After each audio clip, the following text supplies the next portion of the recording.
park.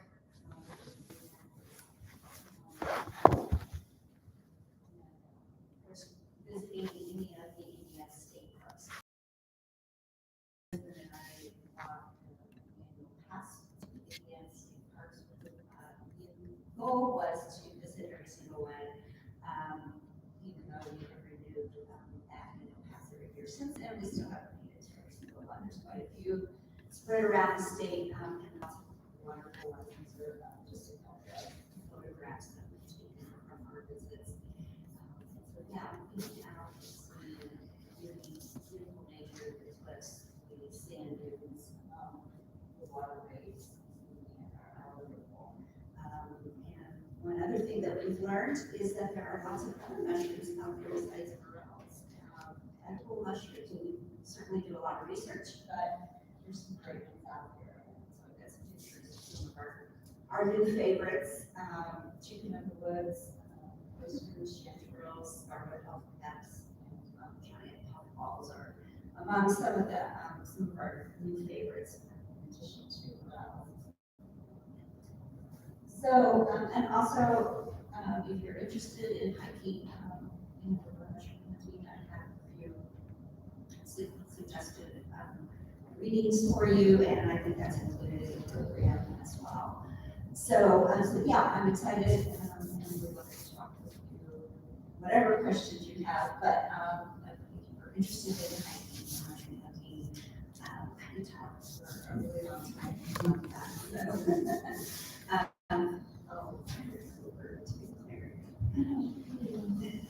That's your question?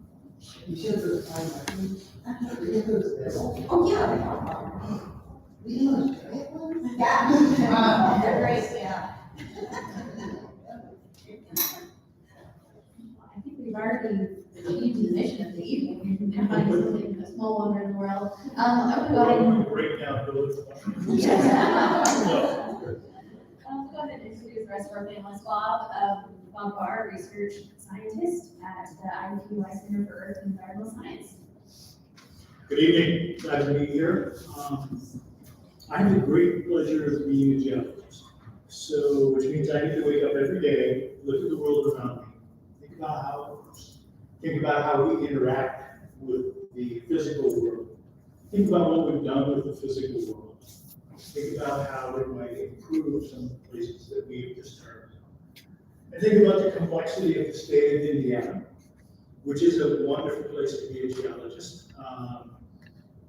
When we first start, we all want to go west, and most of us do, at least for a while.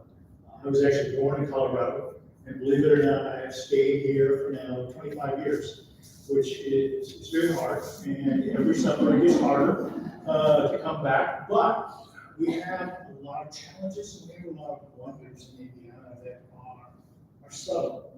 And we spend a lot of time with our students thinking about seeing. And as I read World of Wonders and looked at that book, to me, a big focus of that was seeing and understanding. We often walk by things, and they can be physical things, or they can be people. We don't engage in the full community, we don't necessarily see it. And we often start our lectures by saying something like, what color was the water on the river today as you drove over? And when we first start the semester, the answer will often be, well, water. And so, it's that big bridge that you drive over, look down the next time you come around. And you don't know it's there. You can't see it through the bridge. And it's an understanding of, oh, okay, so this is a valley, that's a river. And then there's an understanding of where that river comes from. What's draining into that river, what people have done with that river. And then sometimes there's an understanding that we also drink the water coming out of that, which is usually not poor and concern about, am I going to die? And lots of questions of how did they get this way? And we spend a lot of time trying to answer those questions. And I get to travel around the state and around the Midwest and around the country talking to people about just those kind of things. So I'm delighted to be here tonight and be able to talk with you. Thank you. All right, and Joe Jefferson is the Vice President of Program Strategy at Keep Indianapolis Beautiful. Yeah, thank you.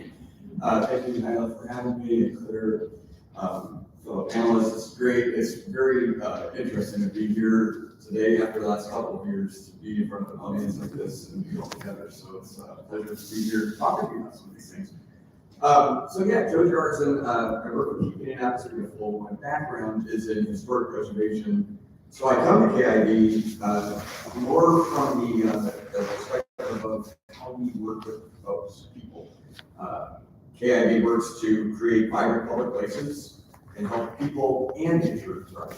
So I definitely don't have a background in the natural side of things, but getting folks, people to become more engaged and involved with improving our urban environment is what I do at KIV, working with the social programming side of things. So we have our tree planting side, we have our green space development side.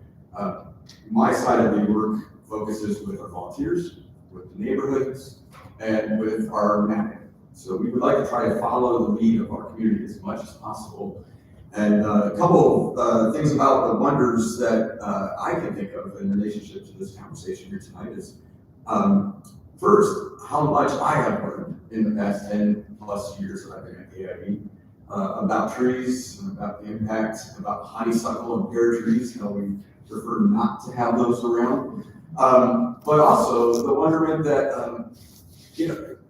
I learned a statistic recently that the state of Indiana is about 5% or 4.5% public land.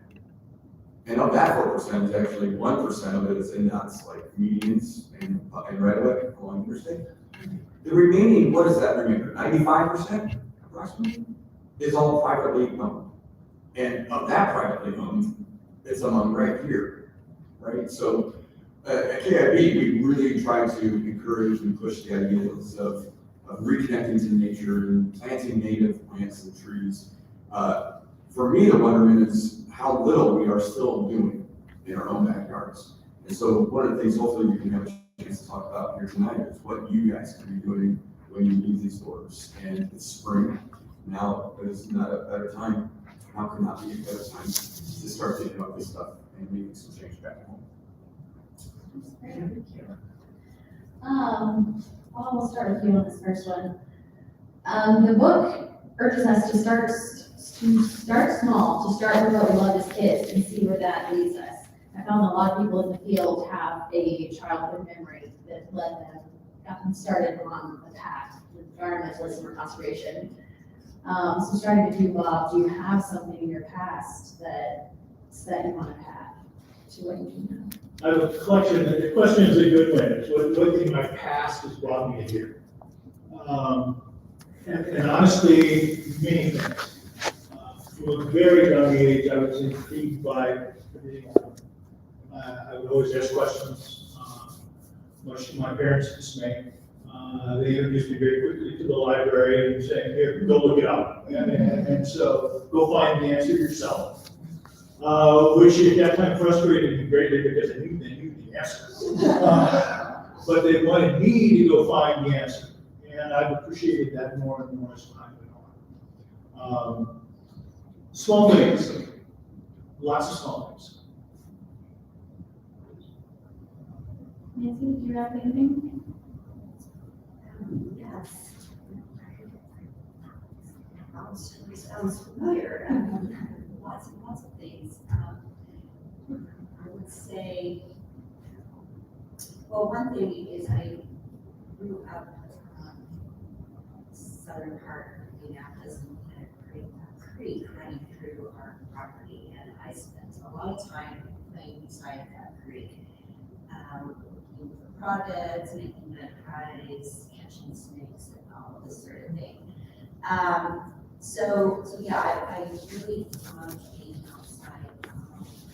And the playing around that creek, that flood sometimes, brought me to really what my research is, and I didn't talk about that at all, but the idea that water can be both a wonderful thing, a playful thing, and it can also be a very dangerous thing.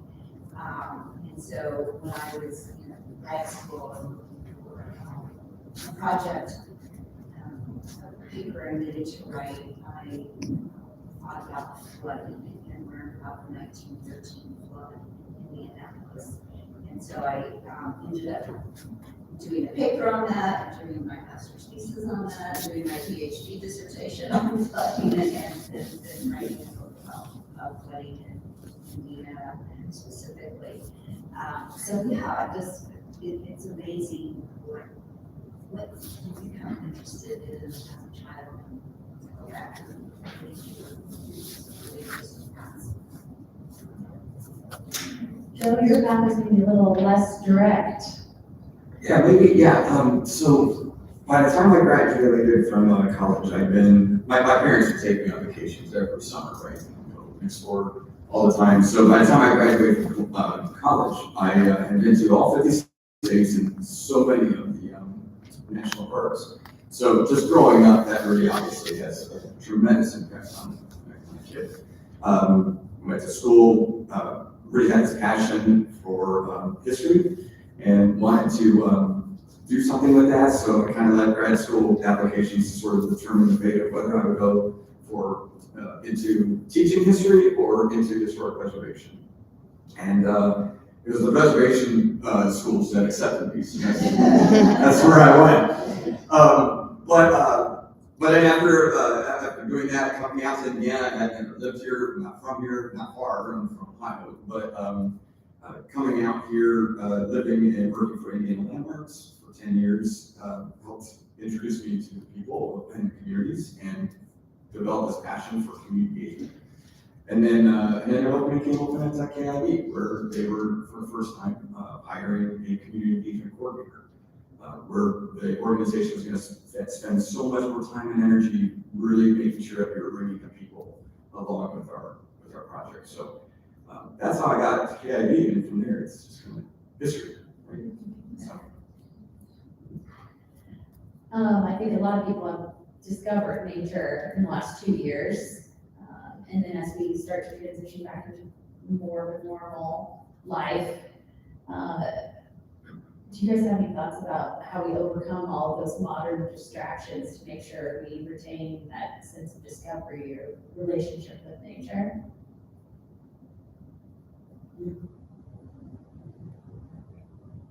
I'll let anyone jump in first who wants to. I'll jump in. It would be bad for me not to do a little plug here. So it is springtime, as we can know now.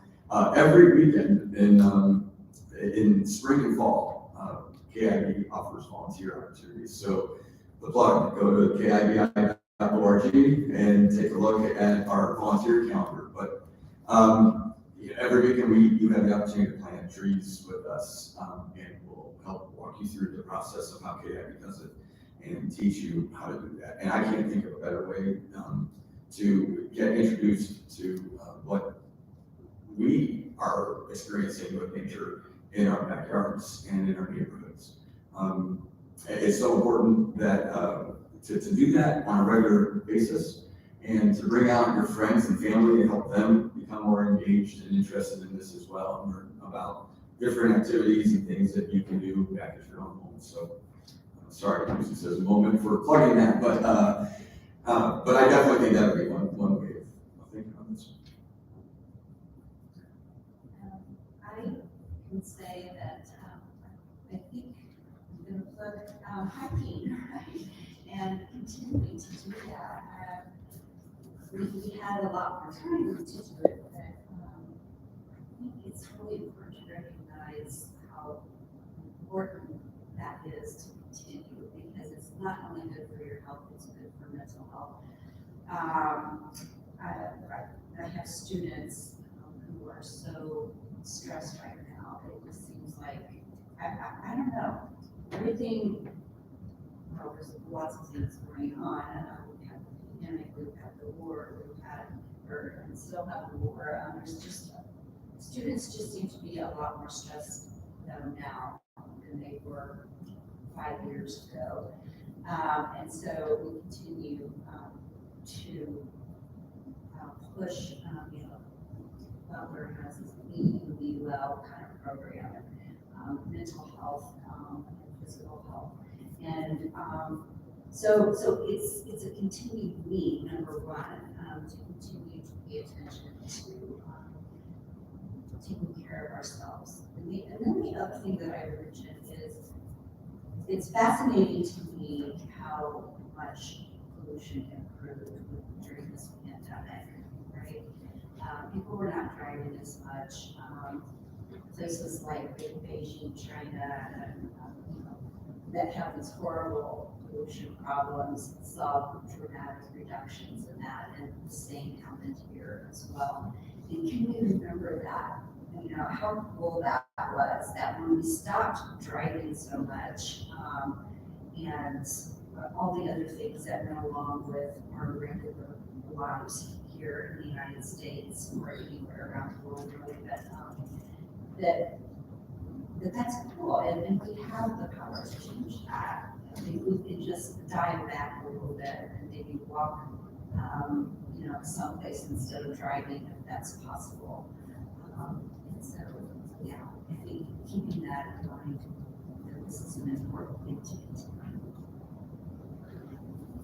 I think both of those answers are good, and they are different ways of approaching this question of how do we regain interest in the natural world? How do we understand that? And I think it's a very difficult question. We spend a lot of time trying to think about how to turn on interest in our students.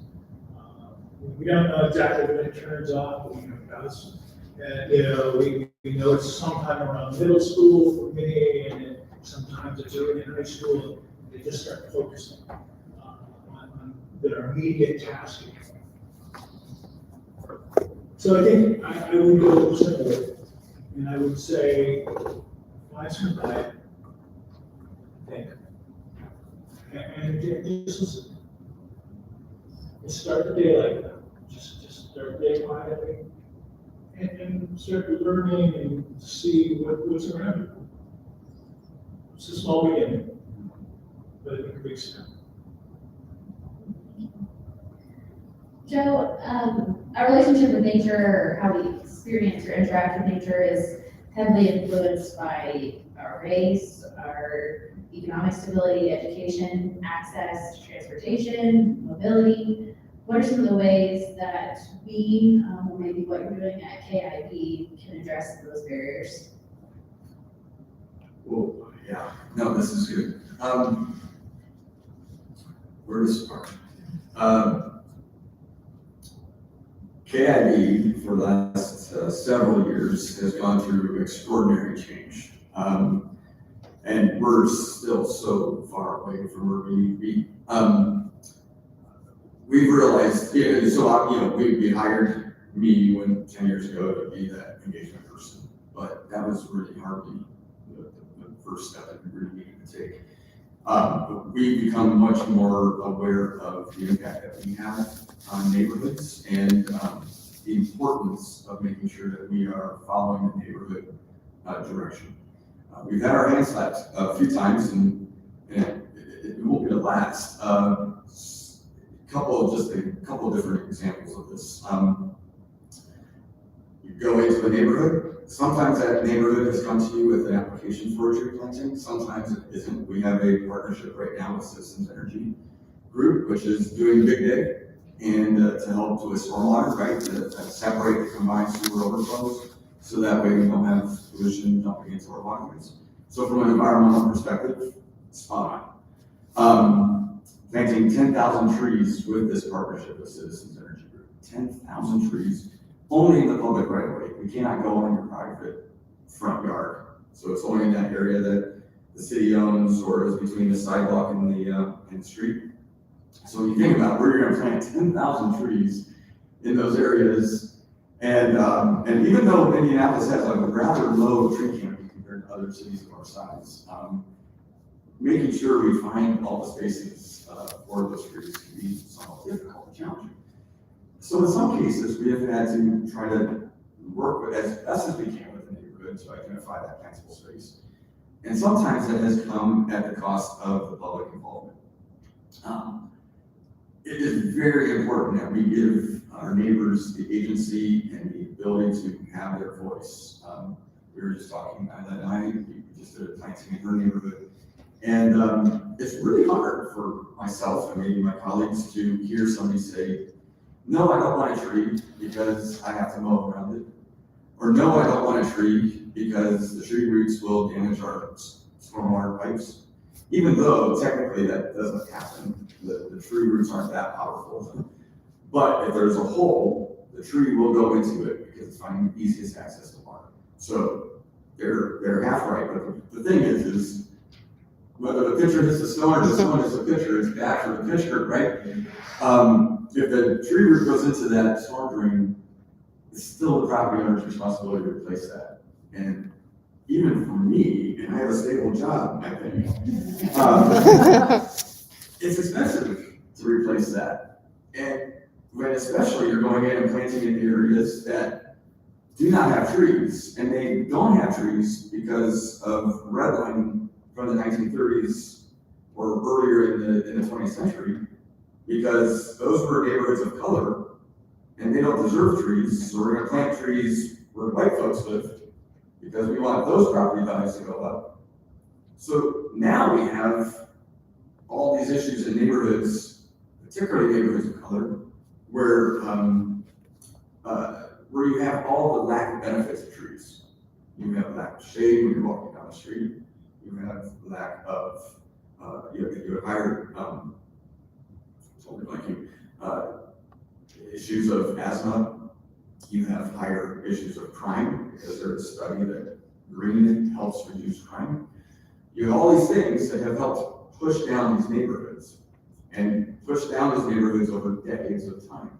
So it is clear that those neighborhoods, and I'm talking very generalized here, it's not everybody. There are also folks, white folks, who don't want trees.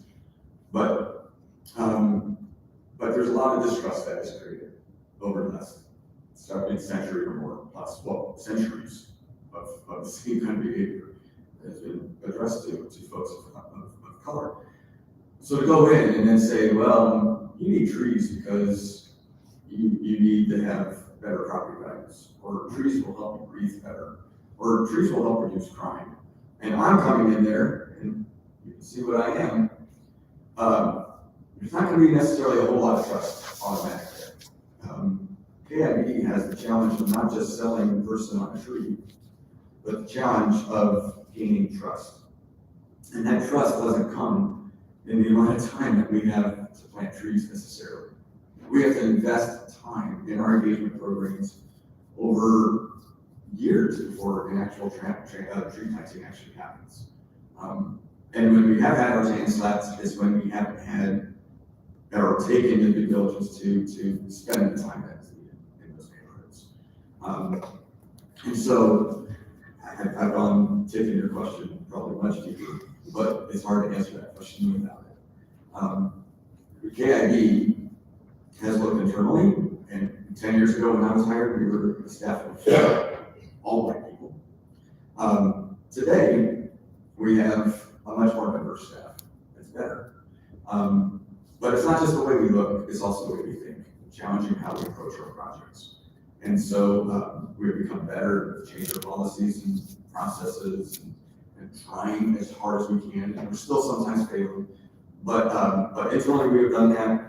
And then if you go on our website, you can also look at our strategic plan that we have intentionally written to have a greater emphasis and focus upon investing our time in some of the neighborhoods that are more socially vulnerable, and that also have a low tree canopy, and that also have had a very low engagement rate with kids.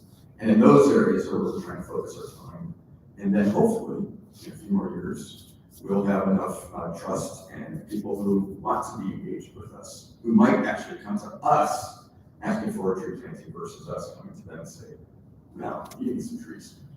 I gotta let other people talk, but that's probably the. No, I'm going to chime in real quickly because I think this is easier for me to say than you. KIB has to be commended for what they've been doing. They've been doing this for over 20 years, trying to figure out ways to improve how they relate to the communities. We've seen it around campus, I'm at IUPUI, urban campus. We have a lot of distrust for us. We are the elephant in the room. We tend to buy everything around us. People are aware of that. And people at KIB have worked with us to tell us, let's go at this a little more gently. Let's talk to people. Let's not just come over and buy everything out from underneath everybody. That's influenced us heavily on the campus, and I think we owe a lot to that, some of the early work with Dave Purcell at the beginning of KIB.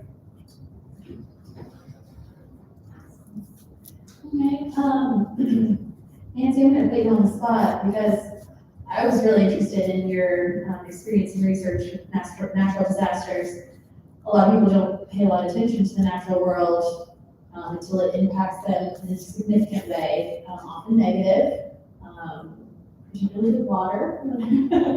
So is there an example that comes to mind of a natural disaster in Central Indiana that really led to positive changes, either in regulations or people's relationships with nature?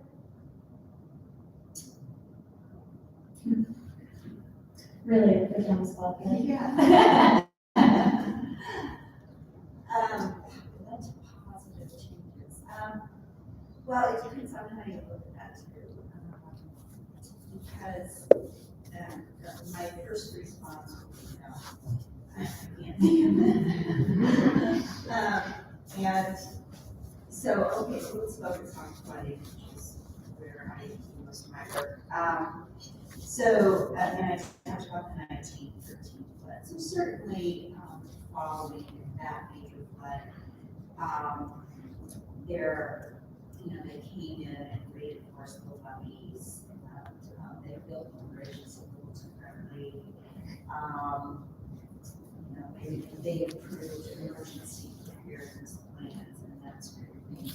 But what didn't change, so those sound like, good positive things, but really what they are is just further modification of the natural process and of the way of the streams and rivers and floodplains, and which is really what Indianapolis did. It's a big flood hole to begin with, through a capital city there, tried to modify it to make it work. So yeah, it's further modification without recognizing the natural process of the landscape. So yeah, my first reaction is no. There haven't been positive changes. And then further down the road, then we came up with flood insurance, another way of responding to disasters like this. And so now, okay, we'll continue to live here, and we'll throw money at it, right? We'll just insure ourselves against this disaster that we know will happen. The state in the middle of the 20th century did begin to build reservoirs, and dams and those were kind of multi-purpose things. And so many places that people go down for recreation are not natural. They were built for purposes of providing electricity, flood control, and recreation, all kind of thrown in together. And so those are lovely places to go visit and have recreation. Because they don't really solve the problem. What is this natural landscape? What it needs to do to function the way it should. So in 2008, Indiana experienced floods across the state. Central Indiana was hard hit. Southern Indiana was hard hit. There are areas of Owen and Morgan counties where we couldn't get emergency vehicles into for over 2 weeks. They were coming in by helicopters to move people that were suffering from medical problems and needed attention.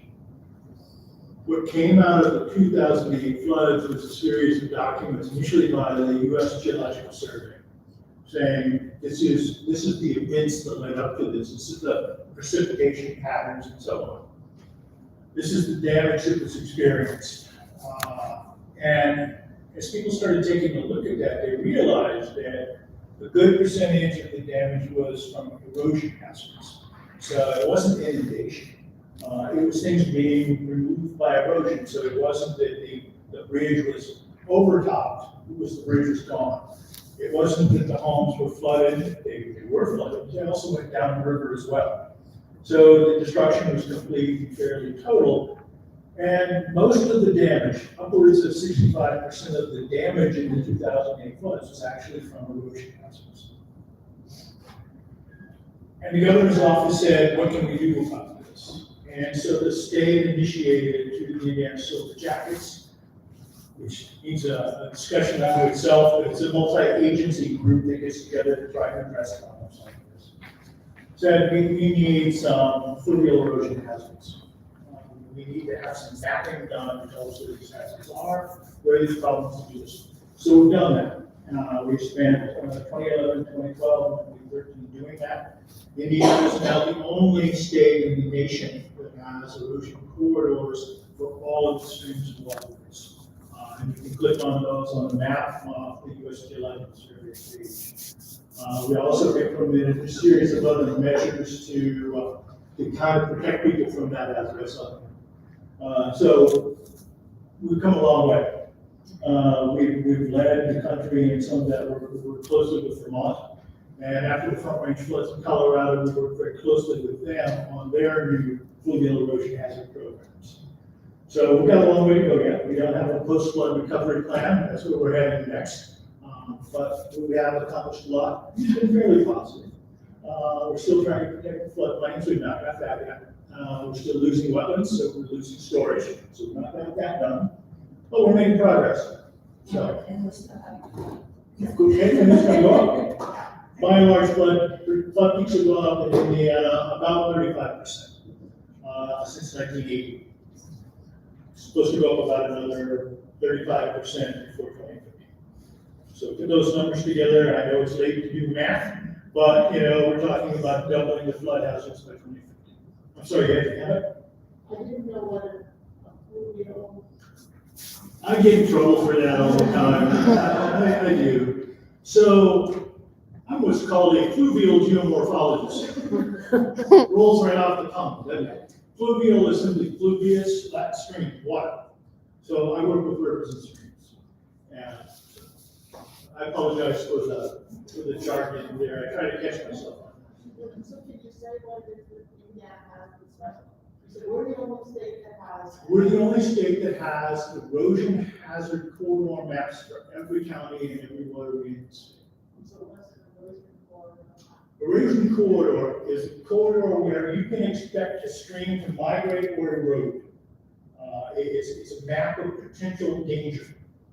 It actually very closely resembles a floodway or the area where water energy is concentrated the most during the flood. But they're not always quite the same. There's some differences that we don't probably want to do right now. But they're both valuable to have, and we have both. So, What's the the consequence of having those maps is counties, we have 6 counties that now have adopted them as supplementary information so that they can be guidance for zoning. So that individuals can go in and look and they see their flood hazards. And hopefully, they've heard us talk. We've done over 300 talks around the state in the last few years. They'll come in and they'll say, is there an erosion hazard here as well? And they can pull out those maps. And if the stream has a watershed of over 2 square miles, they will be in there. Integrated with The question is, are they integrated with the flood hazard map? And yes, they can be. You can overlay the layers on top of each other. Please. Are tree plantings basically to decrease erosion hazard? Tree plantings, his question is, are tree plantings a good way to address erosion hazards? And there's certainly part of it. Having good buffers on streams, so having a wooded area alongside the stream corridor always helps hold the banks together. Always. It won't stop it, but it's part of the solution. Absolutely. What's the biggest part of the solution? What are the big ones? The biggest part of the solution is not to keep losing storage, not to keep losing wetlands, and not to keep filling floodplains. Floodplain is a functional part of the stream. It needs that floodplain. It doesn't need it all the time, and sometimes it won't use it for several years. But when it needs it, it needs it. And we have a tendency as humans to see this nice flat piece of land sitting there going, you know, nobody's ever built a house there. Down it goes. So, and we infill them, we do a lot of things to floodplains. We fill them up. Water has to go somewhere. You know, it wins always. Good question, thank you. Please.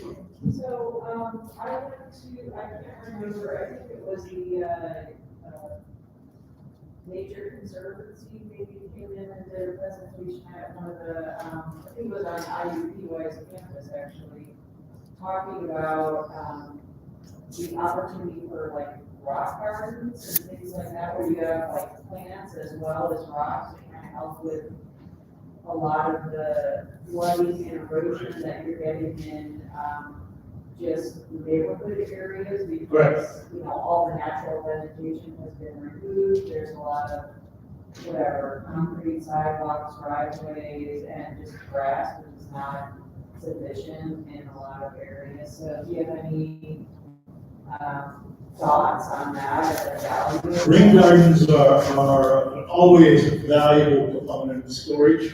If you get enough of them in the neighborhood, they can make a local difference, absolutely. Your neighbor, if nothing else, will appreciate it because it slows some of the runoff from going over on them. We sponsor a number of them. I put one in at our church.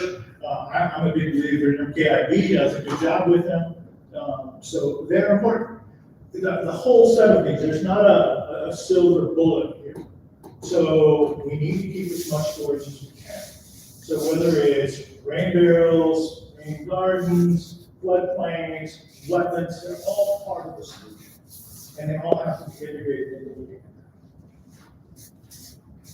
Yeah, we have I don't know if you guys have been down to our offices, it's at Fletcher and Shelby. The intersection here is very clean, so it's working pretty good. The windows were the trip. Oh, the windows, They right. got this really nice vertical window. It's pretty nice, but the building itself is a lead structure, but we have a large rain garden at the intersection there of the road. At least from what I understand is before we moved in, it was a brown field and there was no rain garden, obviously. That intersection would flood consistently. When we moved in, we put in the rain garden, a couple of them, but this one in particular was just rather big. It is, I don't think I've ever seen it flood in the last 10 years I've been there. So I think that really helps address some of the issues here at that corner. They do a great job. Yeah. But I got in trouble for fluvial, so bleeding. Oh, gosh. Can you help me out to remind me the name of the abbreviation? Oh, God. SLEET is a very important listing for buildings that meet certain environmental standards. It's a rating. So, You can get platinum, you can get gold, you can get silver for all the environmental benefits you put into your structure. right. And KIB sort of led the path early on with their headquarters. Thank you. Yep. We have you should come down, we can give you a tour, but we have big windows, we have natural light in. Our cubicles, which, are netted, so light can pass through those, pervious, pavement in our parking lot, rain gardens, bike path, bike locks to encourage biking to work, and a green roof. So, I think when we put the green roof in, we, I don't know if this is really good to brag about, but we've doubled the amount of green roof in Indianapolis. They did, and it's one of those sad but true stories. Okay, we're up, we're doubled it. We doubled it. So, Leadership in energy and environmental design. thank you. Can you say it one more time louder? Leadership in environmental and energy design.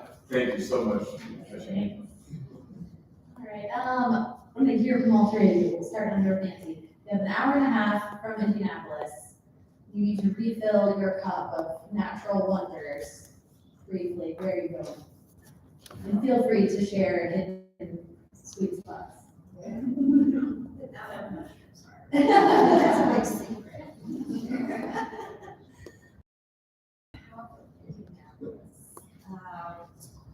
Geez, I don't think you even have to go that far. We really love Fort Benjamin Harrison State Park over on the east side.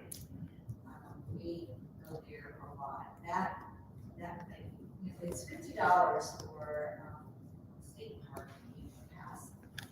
But if you don't have the annual pass, it's $7 every time. Okay, so, you know, that, just going over there just totally made, my, that annual pass worth it. Yeah, and that's a beautiful place, lots and lots of trails, everything in the middle, you see deer, and there's lots of affiliated woodpeckers there. And streams, several different creeks, lots of different trail options. I recommend. Yes. I've got a question, given that you're a historian too. Where do we find the best old growth forests? I love the pines and turkey for that reason. Are there any other gems? And not that I'm aware of. Find your mother's in Spring Valley. Okay, Thank you. It's probably the oldest grove we have left in the state. Is that your spot? No, That's not too far. I'm afraid I don't have, this particular spot I go to. I can refill my cup with natural wonders about New York. And I do frequently. I'm known to disappear for an hour or so almost every day, and I'll walk or stroll somewhere. It doesn't really matter where. I have a particular love of the towpath simply because I live near, we moved from Fishers down there so that I could run on the towpath and ride my bike to work and so on. But I can walk around anywhere and find this towpath. I've been waiting to go outside and take a look at the weather over here and see how it's going. Some people use it short. Field trip. Field trip. Hour and a half, yeah, Turkey Run we talked about, I love the Brown County State Park, so those are good, but I would like to take this moment actually just to really promote some of our local green spaces that KIB has worked with, again, sorry for the plug, but there have been some really great projects that we've worked on just right here in the city of Indianapolis. The Benedict Inn down in towards Beach Grove, I think it's Raymond and Southern. This Inn of Sisters, the most wonderful, pleasant women you'll ever meet in your life, but they had this parking lot that they transformed into a complete native bed, and you can have a nice way of walking around, enjoying the native plants, and alongside artwork, public art that has been created by the local high school. So I would definitely encourage you to go there. Again, another space more focused on public art, but I really enjoy the location in Hawville. It's called Purpose Park, where we actually took a 1954 vaudeville and placed it in the ground. Yes, kind of like Cadillac Ranch, but in and of itself, it's a piece of art, and it's something that the neighborhood really pulled together. And in that area as well, of course, we brought in some native plants and trees and so forth throughout that neighborhood. So our website has all of our green spaces on there listed and a map, so you can visit that and maybe pick one that's nearby and go explore what your neighbors are doing. Bob, we may be brush up against this a little bit, but you spend a lot of time doing field research. You're very knowledgeable about different environmental regulations, particularly considering the growth and expansion of the communities in central Indiana. If you could shine a light on one thing that we're overlooking, what would it be?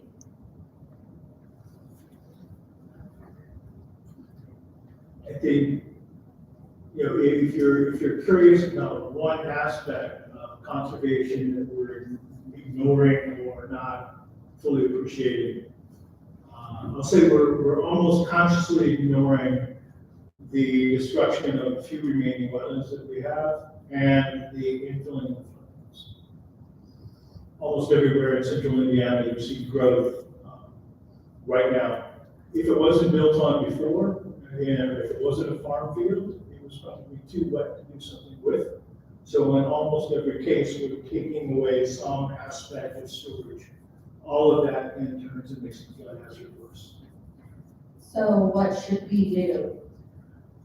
As as citizens, we have to make sure our legislators know that we care about the natural environment, that we care about flood hazards, that we are not as interested in short-term economic growth as we are long-term sustainability of our neighborhoods. And it's a tough sell, because there are a lot of people making a lot of money in these expanding areas. But these expanding areas aren't going to be nice to live in if we don't protect the surrounding areas and support them.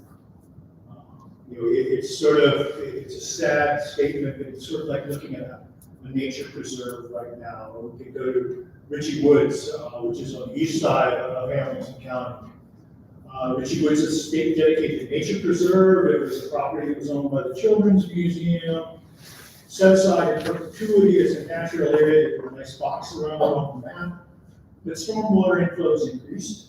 And now what used to be a little stream that you can kind of hop over with 1 foot going down to the middle of it is now about 4 feet deep and about 6 feet wide.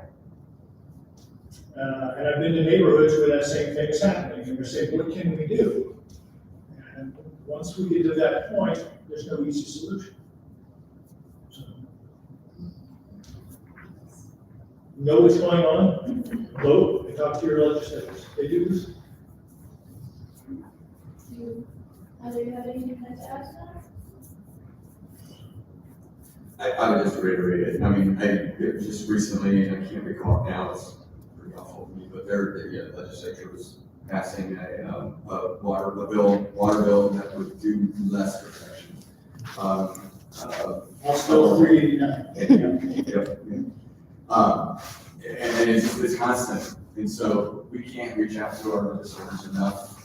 KIB doesn't do advocacy in its typical sense, but what we do try to do as much as we can is to try to educate, try to reach out, and try to engage people so that they can have a greater appreciation and an understanding of these issues. We are doing projects along our waterways, partnering with groups like Reconnecting to our waterways, and Urban Alliance, and Joe Hoffman you mentioned earlier. These are groups that need your support. The Hoosier Environmental Council that does do your more typical advocacy. Support these groups because it's not that I don't know if any one of them, and I don't want to speak for them, but would advocate against what we consider progress. But progress is my kids making sure that they have a McCormick Street or a Benedictine to go walk around in 20, 30 years. And I love how the UN was going out and say, if we don't change now, and all this sort of thing, we're really already past that. It's now just a matter of, well, how bad is it going to be for us, or for our kids, or grandkids? So at some point, we're going to wake up, but hopefully it won't be too late. So please just reach out to your legislators. And that's me talking, it's Joe Jarson. I don't know if you forget, but. Well, at the center, we can't advocate, and we don't. We can go and say, I can go, and I did go and say, if you can eliminate more wetlands and flooding will increase. I mean, that's not a advocacy position, that's simply a statement of fact. You take away the storage, the water level is going to go up. But that's not as far as we can go. So as you said, the advocacy groups can really go in and make seen for good. They do a lot of service. Please. We need one of these advocacy groups for a private foundation. I heard was buying private property, wetlands and storage. Is that true?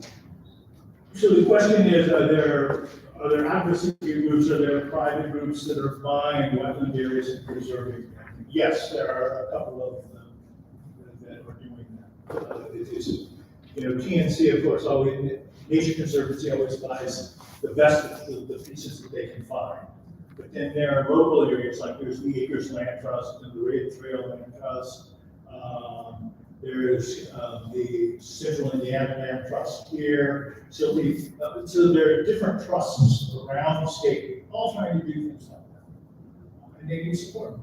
Will those trusts purchase the lands that become considered public ground in Indiana or So the question is, if a trust buys this land, does it become public land? And the short answer to that is sometimes. Sometimes those areas are quite fragile and they don't really advertise them. We have some of the rarest wetlands in Indiana are some of the acid seeps in southern Indiana. Small little pieces the size of this table with a very, very local flora. They only find these plants in these areas.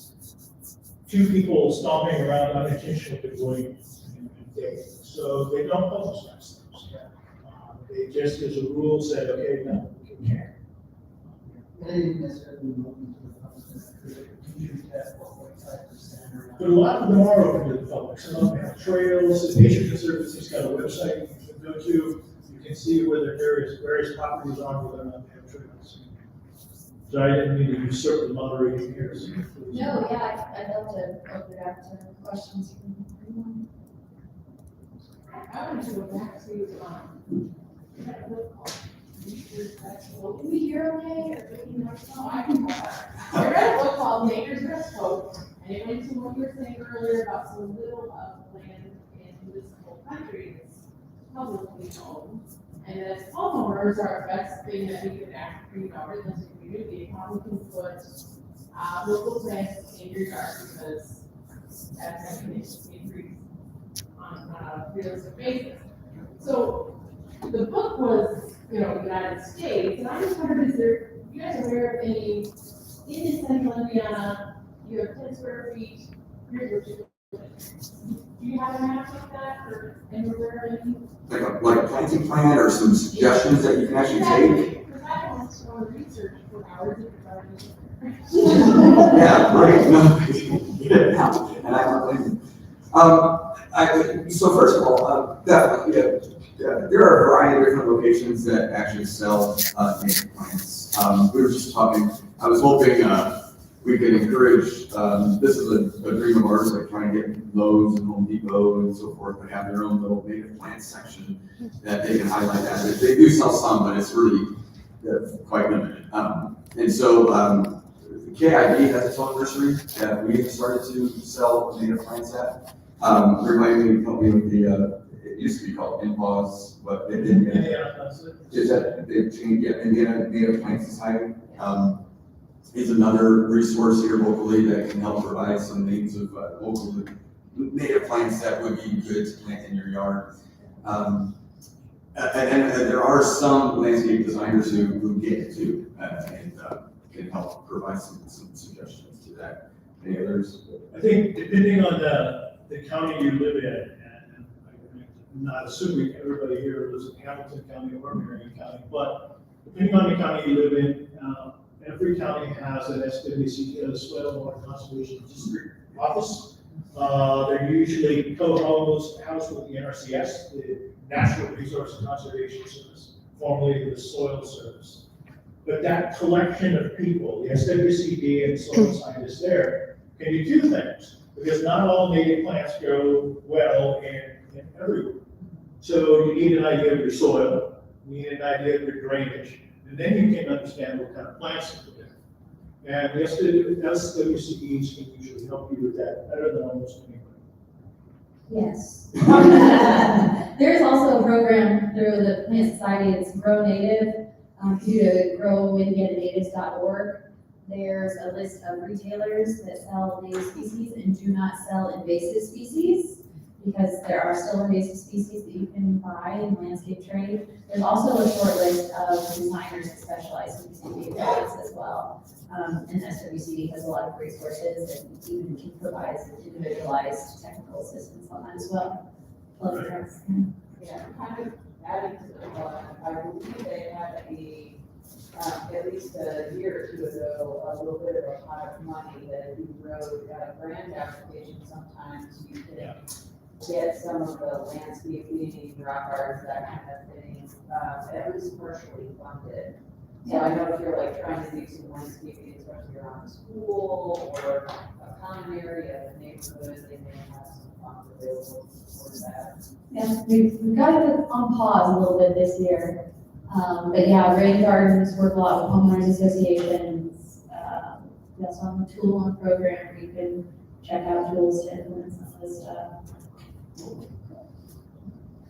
Is that something like Marion County has as well? They do not have a tool and program. Yeah, so every soil and water is a little different based on staffing and areas of focus. But I definitely recommend everybody check out what's available in their county, or even, there's a lot of fluidity, you know, of what's offered across those, so. Yeah, back.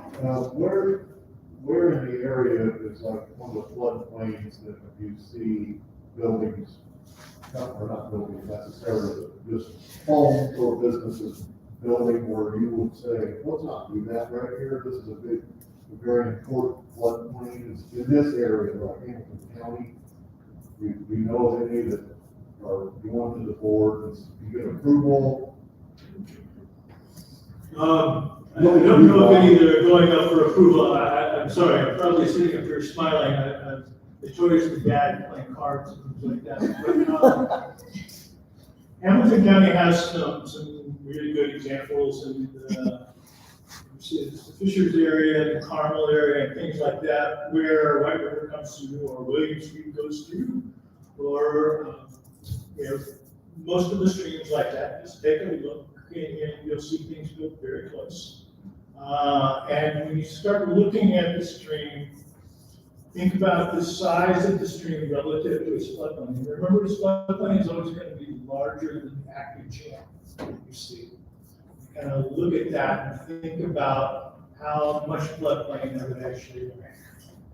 I will say, Hamilton County has, and we were talking about this earlier, the Hamilton County Surveyor is one of the strongest in the state in floodplain protection.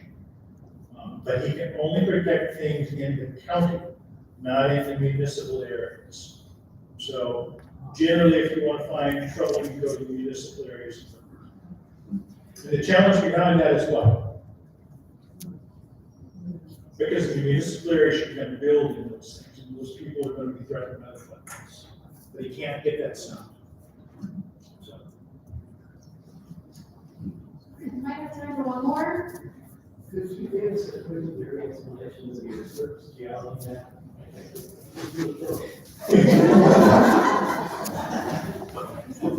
A quick and dirty explanation.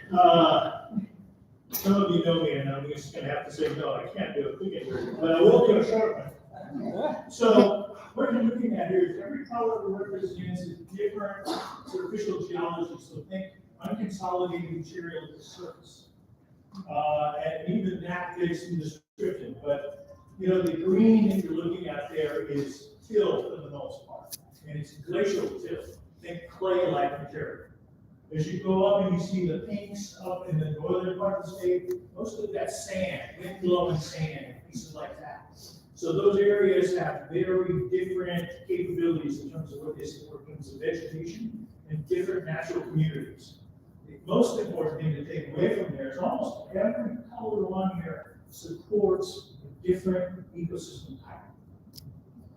And that's, again, I said I had the privilege of being a geologist in Indiana, and I do because of this enormous variability. This latitudinal variation is fascinating. Do you realize in Indiana we have cypress swamps in the southern part of the state, down there, and we have tamarack bogs in the northern part of the state. So we've got things you can find up in Canada, and things from the Gulf of Mexico, two latitudinal ends of the state, 300 miles apart. You can see them both in one day. The same token, the eastern deciduous forest, the great forest that covered the eastern United States, extended almost all the way across the state, except for a little area up in Tippecanoe County and Benton County, where the western prairie retreated.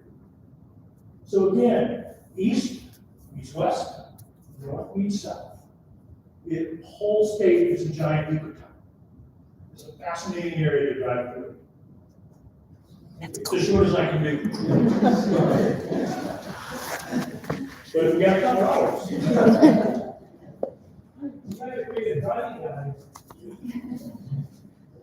I'm curious as to find out, what if you think back over maybe say the last week or so, is there something, maybe it's the last week, some tiny little itty bitty thing that you saw that just made you go, just like experience that sense of awe and wonder, maybe it's a fabulous mushroom you saw recently, or is there something like that that just a wrap this idea of wonder?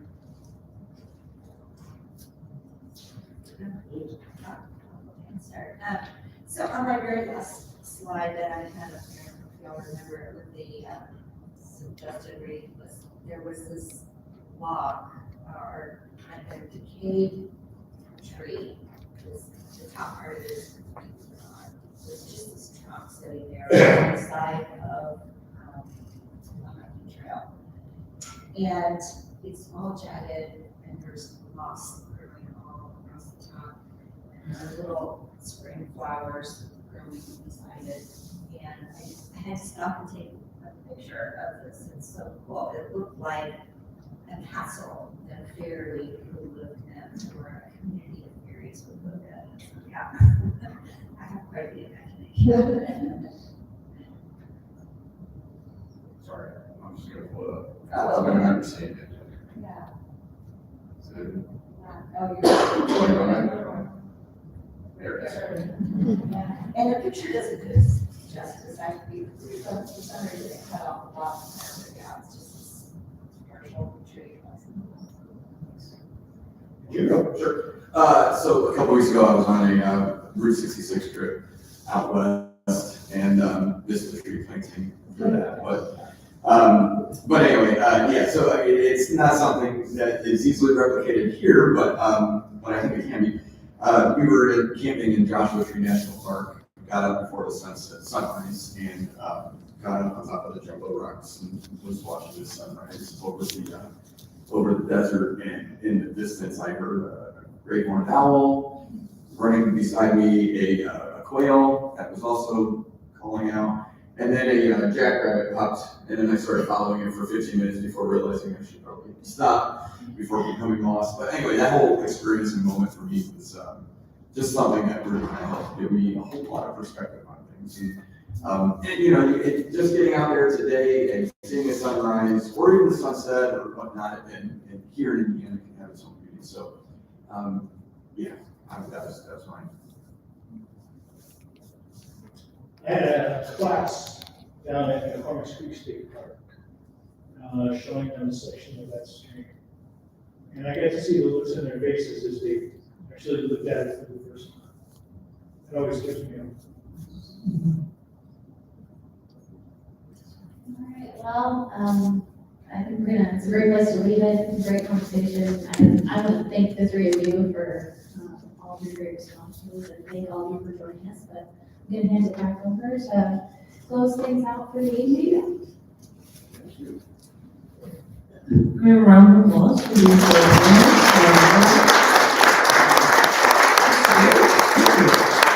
and thank you all for coming out. This is our last event in the series, but I hope that you continue to look at the world outdoors and understand more about what's around you, and take that in. You guys have given us good tips on how to do that. So thank you all. Mitch, Nyla. Just quick hint, I think there's a link in the program if you like. This goes on for the entire year. Yes, and other Many places. 28 different organizations across the state are doing programs like this throughout, all the way through December. So check out the Indiana site if you're interested in anything else. Some of our, I don't know if you're doing other events that are part of that, but well. Yes, and one round of applause for Nyla Neely because she's been our coordinator for all of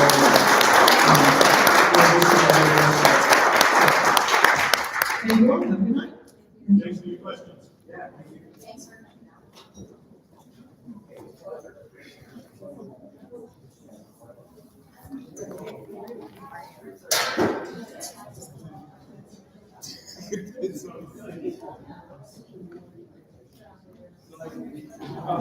It's